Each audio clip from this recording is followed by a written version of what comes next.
Good morning all of you. Learning success point sociology YouTube channel में आपका बहुत बहुत वेलकम है।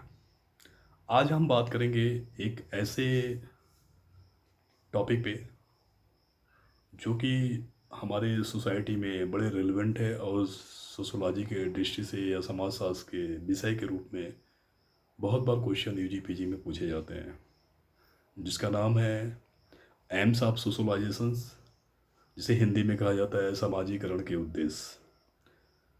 क्योंकि समाजीकरण का जो उद्देश्य है उसे ये देखा जाता है कि समाजीकरण के माध्यम से व्यक्ति या समाज को किस प्रकार से लाभ प्राप्त होता है। क्योंकि जब हम इसके बारे में बातचीत करते हैं तो ये चीज़ जानने का प्रयास जरूर करते हैं कि कि जो समाजीकरण के जो उद्देश्य होता है उस माध्यम से हम क्या क्या चेंज कर सकते हैं, क्या क्या चीज़। क्योंकि मैं हमेशा समाजीकरण की बात ये करता हूँ कि समाजीकरण हमेशा समाज के सापेक्ष सकारात्मक रूप से चलता है, जिसका पॉजिटिव मैसेज होता है या पॉजिटिव रूप से जो समाज पे प्रभाव पड़ता है, उस चीज़ को हम समाजीकरण के माध्यम से जानने का प्रयास करते हैं। तो आज हम उसके बारे में बातचीत करेंगे। समाजीकरण से व्यक्ति या समाज को किस प्रकार से लाभ प्राप्त होता है, इस बारे में एक मानवशास्त्री या समाजशास्त्री जो एक थिंकर हैं, ब्रूम या सेल्सनिक, इस समाजीकरण के उद्देश्य के बारे में उन्होंने कई तरीके से बताया है कि इस तरह से क्या नाम है कि जो ब्रूम एंड सेल्सनिक ने जो विचारधारा अपनी व्यक्त किया है समाजीकरण के उद्देश्य के तात्पर्य पे, तो हम उन्हीं चीज़ को हम फॉलो करते हैं, उनके बारे में हम जानने का प्रयास करते हैं। पहला जो उन्होंने हेडिंग दिया था, जो उन्होंने पहला तर्क बताया था, समाजीकरण अनुशासन का पाठ पढ़ाता है।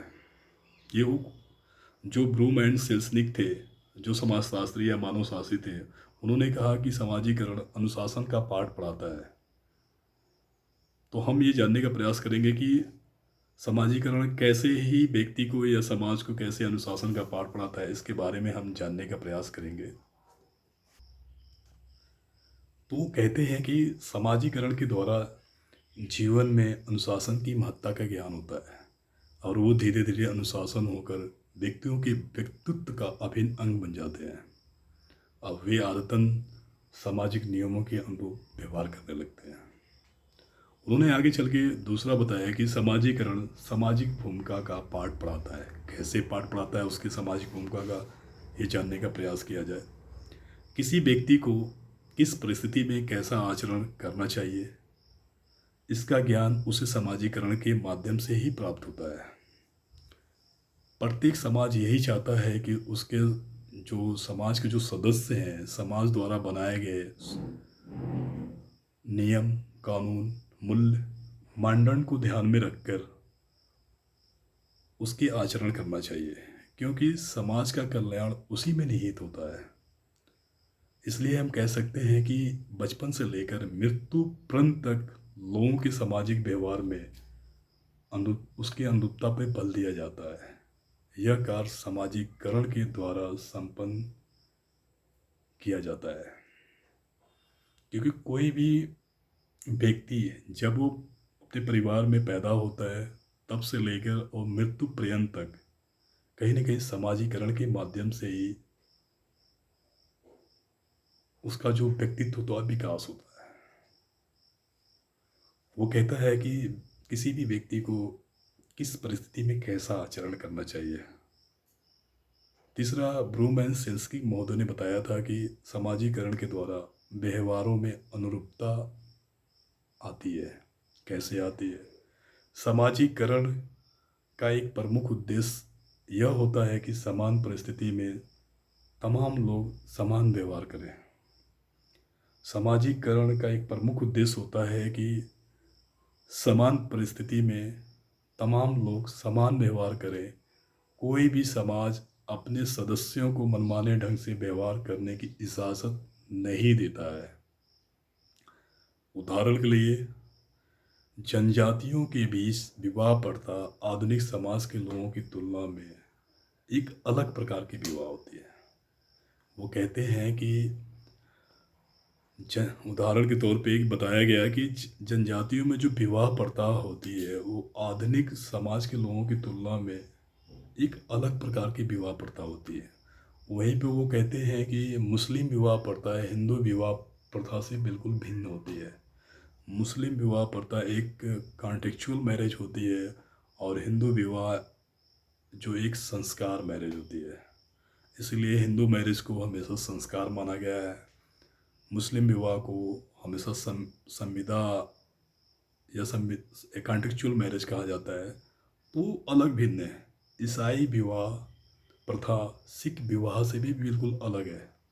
तो वो ये कहते हैं कि इस भिन्नता के पीछे का जो मुख्य कारण है, जो इस भिन्नता के पीछे का जो मुख्य कारण है, प्रत्येक समाज के अंतर्गत लोग अपनी अपनी सामाजिक मान्यताओं के रूप में आचरण करते हैं। समाजीकरण के कारण ही एक संस्कृति दूसरे संस्कृति से भिन्न नजर आती है। मैंने उदाहरण के तौर पे आपको बताया था जनजातीय विवाह आधुनिक समाज की जो विवाह होती है वो बिल्कुल अलग होती है। सिख विवाह ईसाई विवाह बिल्कुल भिन्न होती है। मुस्लिम विवाह पड़ता है हिंदू विवाह से बिल्कुल पड़ता है। तो इसलिए कहा जाता है कि समाजीकरण के माध्यम से या समाजीकरण के कारण से ही एक संस्कृति दूसरी संस्कृति से बिल्कुल भिन्न होती है। समाजीकरण कुशलता प्रदान करती है। कैसे प्रदान करती है? ब्रूम एंड सेल्सनिक महोदय ने बताया कि समाज में भिन्न प्रकार के कामकाज होते हैं। वो कहते हैं कि समाज में विभिन्न प्रकार के कामकाज होते हैं जिन्हें करने के लिए काफ़ी कुशलता चाहिए, मतलब स्किल्ड चाहिए। आप किसी भी काम को तभी कर सकते हैं जिस काम में आप सक्षम हो, जिस काम के बारे में भली भांति आप जानते हो, उसी काम को आप अच्छी तरीके से कर सकते हो। आज वर्तमान समय में श्रम विभाजन में इतना विशिष्टीकरण हो गया है कि प्रत्येक व्यक्ति प्रत्येक काम को नहीं कर सकता। व्यक्तियों की योग्यता को ध्यान में रखकर समाज लोगों को शिक्षा के माध्यम से विभिन्न पेशों में कार्यकुशल बनाने का काम करता है। इसीलिए कहा जाता है कि समाज के लिए शिक्षा एक प्रमुख उपयोगिता उपयोगिता है जो समाजीकरण को सहज और सरल बनाता है। आपके सोशलाइजेशन को बहुत ही इजी पैथवे पे लेके जाता है शिक्षा। क्योंकि समाज जो होता है, समाज के लिए शिक्षा उतना ही ज़रूरी है जितना आपको रहने और खाने, रोटी कपड़ा मकान की तरह आपके शिक्षा ही उतना ज़रूरी है। इसलिए कहा जाता है कि शिक्षा आपके लिए उतना ही ज़रूरी है जितना आपके लिए रोटी कपड़ा मकान जितना ज़रूरी है। तो इसलिए कहा गया है कि समाज में विभिन्न प्रकार के काम होते हैं और जिन्हें करने के लिए काफ़ी कुशलता की ज़रूरत होती है। वर्तमान समय में श्रम विभाजन इतना अधिक विशिष्टीकरण हो गया है कि प्रत्येक काम को प्रत्येक व्यक्ति नहीं कर सकता। क्योंकि व्यक्तियों की योग्यता के अनुसार समाज लोगों को शिक्षा के माध्यम से विभिन्न पेशों को कार्य कुशल बनाने का काम करता है। समाज के लिए शिक्षा एक प्रमुख उपयोगिता है जिसके माध्यम से समाजीकरण के माध्यम से या समाजीकरण के माध्यम से सहज और सरल उसके जीवन को बनाता है। पांचवा उन्होंने बताया समाजीकरण प्रेरणा का स्रोत होता है। समाजीकरण प्रेरणा का स्रोत होता है। समाजीकरण के द्वारा व्यक्तियों में सिर्फ अनुशासन ही नहीं, समाजीकरण के द्वारा व्यक्तियों में सिर्फ अनुशासन ही नहीं होता बल्कि समाजीकरण व्यक्तियों को अनुशासित ढंग से करने के लिए प्रेरित भी करता है। किसी व्यक्ति को जीवन में क्या बनना चाहिए, क्या हासिल करना चाहिए, क्या नहीं बनना चाहिए, इसका ज्ञान समाजीकरण के माध्यम से प्राप्त होता है। कोई व्यक्ति कवि बनना चाहता है, कोई व्यक्ति बहुत बड़ा डॉक्टर या सर्जन बनना चाहता है, कोई व्यक्ति एक प्रशासनिक अधिकारी एक आईएएस बनना चाहता है, कोई व्यक्ति आईपीएस बन के देश की या अपने समाज की सुरक्षा कर सकता है, कोई व्यक्ति बहुत बड़ा खिलाड़ी बन सकता है, कोई व्यक्ति बहुत बड़ा वैज्ञानिक बनता है। इस प्रकार की बहुत सारी चीज़ें होती है और जिन्हें व्यक्ति अपने जीवन में प्राप्त करना चाहता है। इस तरह के जो सारे उद्देश्य होते हैं, एक व्यक्ति के जो सपने होते हैं, वो कहीं न कहीं बहुत सारी सपने होते हैं, लेकिन जिन्हें व्यक्ति अपने जीवन में प्राप्त करना चाहता है, इसी की प्रेरणा या इसकी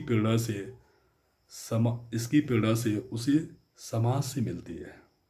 आपको क्या बनना है, क्या नहीं बनना है, आपको ये चीज़ निर्धारित आपको समाज से प्रेरणा मिलती है, आपके परिवार से मिलती है।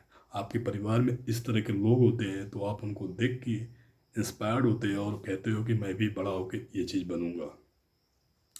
समाज में रहकर व्यक्ति या तो स्वयं समाज में रहकर व्यक्ति या तो स्वयं जीवन के लक्ष्य के बारे में सीखता है या दूसरे लोग कुछ प्राप्त करने के लिए उसे प्रेरित करते हैं। तो ये थी समाजीकरण के उद्देश्य, एम्स ऑफ सोशलाइजेशंस, जो आपको एक सफल बनने के जो आपसे एक सफल बनने के पीछे भी आपके पीछे एक प्रेरणा काम करती है, जो समाज द्वारा वो प्रेरणा उसे प्राप्त होती है, चाहे वो समाज आपका परिवार रूपी समाज हो, चाहे एक समाज रूपी समाज हो। तो ये थी जो सोशोलॉजी दृष्टि से हमेशा क्वेश्चन पूछा जाता है कि एम्स ऑफ सोशलाइजेशंस के बारे में अपने विचार प्रकट कीजिए, समाजीकरण के उद्देश्य के बारे में अपने विचार प्रकट कीजिए या समाजीकरण के उद्देश्य पर प्रकाश डालिए। या इससे टाइप के क्वेश्चंस हमेशा यूजीपीजी में क्वेश्चंस पूछे जाते हैं। इंट्रोडक्शन टू सोशोलॉजी में हमेशा वो पेपर में पूछे जाते हैं, यहाँ तक कि 12वीं क्लास में भी इस तरह के ज़्यादा से ज़्यादा सोशलाइजेशंस के बारे में क्वेश्चंस जो इंडियन सोसाइटी के थ्रू आते हैं, ऐसे क्वेश्चन बहुत से पूछे जाते हैं। तो आप सब पढ़ना मत भूलिए, पढ़ते रहिए, किताबें पढ़ते रहिए और जो भी चीज़ें आपको बताया जाता है उसको अप्लाई करने की कोशिश करिए, आपको बहुत अच्छी तरीके से समझ में आ जाएगी। थैंक यू सो मच, आप सभी को धन्यवाद।